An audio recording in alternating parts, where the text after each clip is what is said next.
Hello, dear friends. Today we will take a look at the memoirs of Lieutenant Eberhard von Machui, who served in an artillery regiment of the 28th Light Infantry Division. This division was also known as the Iron Cross Cavalry Division. He had been in the RAD, Reichs Arbeits Dienst, Reich Labor Service, before joining the Army voluntarily in October 1939. It was a significant organization in Nazi Germany, intended to deal with the effects of mass idleness, militarization, and ideological cultivation among the laboring population in the area of Breslau, Silesia. After completing his officer training, he was promoted to the rank of lieutenant in April 1940. His family had several generations of men who were soldiers. His father knew Field Marshal von Kleist, whose estate was located near his family home. Lieutenant Machui's brother was a Knight's Cross recipient, having been wounded 14 times at the front and dying at the end of the war in the Baltics. Another brother went missing on the Eastern Front. Well, now then, let's get started. The 28th Division used to be an old military unit that had a long and solid traditions.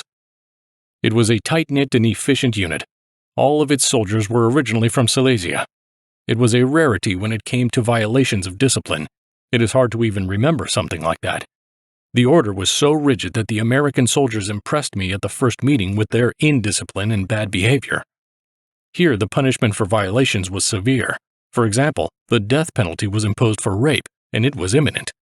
Any person caught sleeping on duty could be sent to a penalty battalion by order of the commander. These units were used to clear minefields, to draw fire on themselves in order to spot the enemy's gun emplacements, and generally they were given death-defying assignments. We completed our military training in the town of Schweitznitz, in Silesia, where the 28th Division was based. It included an artillery regiment equipped with Czech 150mm Skoda howitzers. The training ran from October 1939 to March-April 1940. The basic training was nothing like a honeymoon, but I remember the words of a Wachmeister, artillery officer, who used to say to us, kindly in a way, that the more training we acquired now, the better our chances of survival would be later. We carried on our training in France, near Bordeaux, well beyond the end of the military campaign. During the later stage of the war, reinforcements for the 28th Division were also being trained in France, but this lasted only 2 months, and the soldiers reached the front improperly trained. My brother, Heinrich, was one of these soldiers. He died not long after arriving at the front. He was on a patrol and was caught in an ambush. The bodies of his comrades were found, but Heinrich's body was never seen. Several days later, the front line changed and Heinrich's soldier's record book was found at a captured Russian command post. He remained missing forever. In war, there was no time for fun. Our guys were serious, and amusing things happened very rarely. Some of us had joking monikers, such as Stubby Goebbels. I remember that there were many funny stories and jokes about Reichsmarschall Göring, but I can't repeat any of them precisely.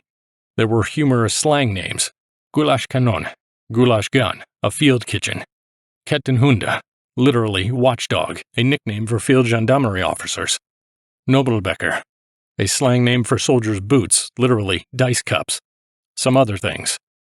In our unit there were several nice singers. Well, of course, the song Lili Marleen was very popular.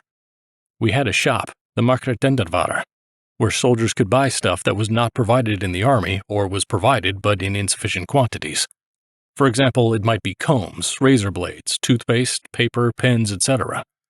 The soap we were given was of poor quality and was only suitable for washing. The Marketenderware was located in the division headquarters and was run by an intendant, Zahlmeister. Those men were always ridiculed because no one considered them real soldiers. So-called gifts of the Fuhrer, Führergeschenk, were distributed at railway stations to soldiers going on leave. They contained provisions for the duration of the period of the trip: sausage, galettes, cheese, etc. I have no idea whether it was common for the whole period of the war, but in 1942, when I was going on leave from Crimea, and in 1943, when I was going home from Belarus, I got these food packages. We used to accept them happily, as each of us was hungry. Regarding the emergency reserve, Eisernposchenen, everyone had it, and it was carried in the so-called bread pouch, Brotbudel. We were allowed to open this reserve only by order of the commander, and in exceptional circumstances. I never actually tried to eat anything from it, but I know that it contained galettes and beef stew. In case a soldier got an extra ration over and above what he was supposed to have, He would carry it in his gas mask bag in place of his thrown-away gas mask. Many soldiers in our unit threw away their gas masks, despite the fact that we were severely punished for it. More time on guard duty, less pay, and so on. I never used a gas mask during the war. There were some gas shells in the ammunition of our artillery unit, but they were never used. As I recall, the soldiers' socks were made of very poor material and were not well to wear. I had some good socks sent from home, so I did not use the foot wraps, Fluglappen. In general, the foot wraps were made of canvas or white wool, and they kept you warmer. They did not wear out as quickly as socks. It was possible to turn them from toe to heel. Moreover, soldiers used to pad them with sheets of newspaper, which would absorb moisture. It was terribly cold near Moscow. In November 1941, our unit was withdrawn from the front for rest, but not long before that I was wounded in the head. A bullet broke through the lower edge of my helmet. An old soldier saying from World War I, "Never light more than 2 cigarettes with 1 match." I lit 3 and was hit. For several months I was in the hospital before returning to the front, near Sevastopol. The hospital was in the Livadia Palace, and I remember that it made an impression on me with its luxury.